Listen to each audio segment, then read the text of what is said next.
ආයුබෝවන් සියලු දෙනාම පිළිගන්නවා මගේ අලුත් YouTube channel එකට. ඉතින් ඔයා ගණිතයට ආස කෙනෙක් නම් ගණිතයට කැමති කෙනෙක් නම් ඔයාටත් පුළුවන් මේ YouTube channel එකට එකතු වෙලා ඔයාගේ ගණිත දැනුම වර්ධනය කරගන්න. ඉතින් අද අපි බලමු මූලික වශයෙන්ම ගණිතයේ එන මේ එකතු කිරීම, අඩු කිරීම, ගුණ කිරීම, බෙදීම කියන මූලික සංකල්ප ටික. හරි. අපි යමු වීඩියෝ එකට.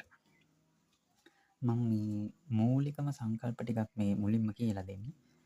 ඉදිරියේදී වීඩියෝස් වලින් ක්‍රමයෙන් සංකීර්ණ වන ගණිත ගැටලු සහ ගණිත සංකල්ප සියලු දෙනාට ඒ දැනුම ලබා දෙන අදහස මගේ තියෙනවා. ඉතින් අද අපි මේ වීඩියෝ එකෙන් මේ විදිහට වැඩි පටන් ගමු. හරි. මුලින්ම බලන්න තියෙනවා මේ x ධන x. ඒ කියන්නේ මේ එකතු කිරීම දැන් මුලින්ම අපි බලන්නේ මේ බීජීය සංකේත භාවිතයෙන් කොහොමද මේ එකතු කිරීම අඩු කිරීම කියන දේ කරන්න කියලා. බලන්න x ධන x සාමාන්‍ය මූලික වශයෙන් දන්නවා ඔයගොල්ලෝ. x ධන x ඒවා දෙකක් එකතු කරනවා 2x. ඊළඟට තියෙනවා ඍණ 2y ධන y. ඒ කියන්නේ මෙතනින් කරලා තියෙන්නේ ඍණ 2y ධන y y ඍණ 2y කියලා ලියන්න පුළුවන් මේක මෙහෙම y ඍණ 2y. මේකේ උත්තරේ තමයි ඍණ y. ඊළඟට බලන්න x වතාවක් x ගුණ කිරීම x. ඔයගොල්ලෝ දන්නවා ගුණ කරද්දී එකම පාදය නම් ගුණ වෙද්දී දර්ශක එකතු වෙනවා. මේ තියෙන දර්ශකය එකතු වෙනවා. බලන්න x වතාවක් x වර්ගය වෙනවා. මෙතන තියෙනවා ඊළඟට තියෙනවා 4y වර්ගය බෙදීම y. ඔයගොල්ලෝ දන්නවා 4y වර්ගය බෙදීමක් ලියන්න පුළුවන් පරස්පරය අරගෙන ගුණිතයක් විදියට. දැන් මෙතන තියෙනවා 4y වර්ගය බෙදීම y. එතකොට මේ y එකකට y එකක් කපන්නත් පුළුවන්. එතකොට උත්තරේ එනවා 4y කියලා. මේ විදිහට ඔයගොල්ලෝ සාමාන්‍යයෙන් දන්නවා. ගොඩක් අය දන්නවා මේ මූලික ගණිත සංකල්ප 4. එකතු කිරීම, අඩු කිරීම, ගුණ කිරීම සහ බෙදීම තමයි මුළු සමස්ත ගණිතයේම තියෙන. ඒ එකතු කිරීම විශේෂ වශයෙන් සාකච්ඡා කරන අවස්ථාවට එක එක නම් වශයෙන් තමයි යෙදෙන්නේ. හොඳයි. අපි දැන් බලමු මූලිකම වශයෙන් මේ කියලා දුන්න ඒ ඔයගොල්ලෝ දන්න දේවල් වලින් මේ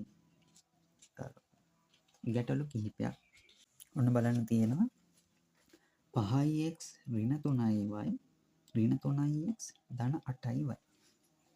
බොහෝම සරල ප්‍රශ්නයක්. ඉතින් මේක අපි සුළු කරන්න ඕනේ.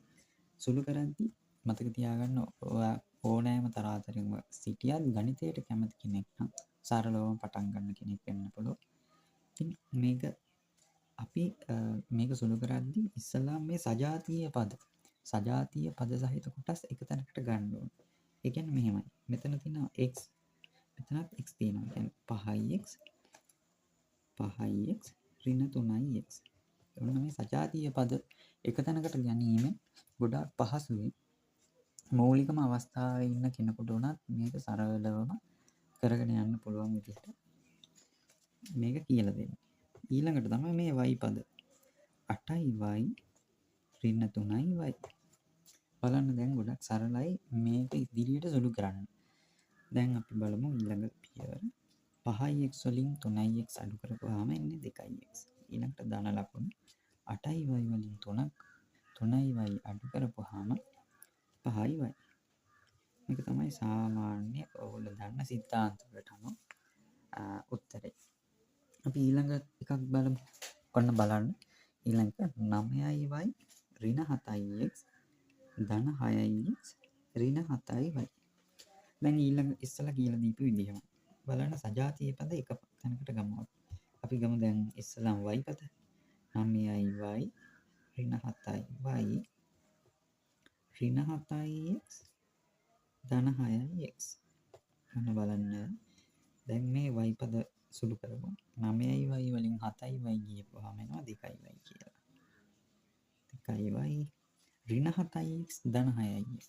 එතකොට වැඩිපුර තියෙන ඍණ. එතකොට ඍණ 7යි ධන 6යි කියන්නේ ඉතුරු වෙන්නේ ඍණ x එකක්. හොඳයි. ඊළඟට ඔන්න බලන්න අපි ඊළඟට ගුණ කරන ගානකට. ඔන්න අපි ඊළඟට යනවා ගුණ කිරීම. ඕගොල්ලෝ මූලිකවම පොඩි කාලේ ඉඳලම දන්නවා පාසල් කාලෙදි කියලා දෙනවා ඍණ ලකුණක් සහ ඍණ ලකුණක් ගුණ කරපුවාම ධන වෙනවා. ධන ලකුණක් සහ ඍණ ලකුණක් ගුණ වුණාම ඍණ වෙනවා. ධනයි ලකුණු දෙකක් ගුණ වුණාම ආයෙත් ධන වෙනවා. ඉතින් අපි බලමු මේක කොහොමද ගුණ කරන්නේ කියලා. මේක මේ විදිහට ඉස්සල්ලාම මේ ඍණ x 5යි x වලින් ගුණ කරනවා. ඊට පස්සේ මේ ඍණ x කියන එක මේ y වලින් ගුණ කරනවා. බලමු කොහොමද ගුණ කරන්නේ කියලා. 5යි x වතාවක් ඍණ x ධන y වතාවක් ඍණ x. ඔන්න සරලව ඔහොම ලියාගත්තා. දැන් ගුණ කරද්දි බලන්න x තියෙනවා මෙතන x තියෙනවා. එතකොට එකම පාදයේ දර්ශකයේ එකතු වෙනවා. 5යි x වතාවක් 5x 5යි x වතාවක් x කියන්නේ ඍණ 5යි x වර්ගය කියන එක තමයි එන්නේ. ඊළඟට අපි ගුණ කරමු y වතාවක් ඍණ x. y වතාවක් ඍණ x කියද්දි මේ ඍණ ලකුණ එළියට එනවා. මොකද ධන ලකුණකුයි ඍණ ලකුණකුයි ගුණ වෙනවා.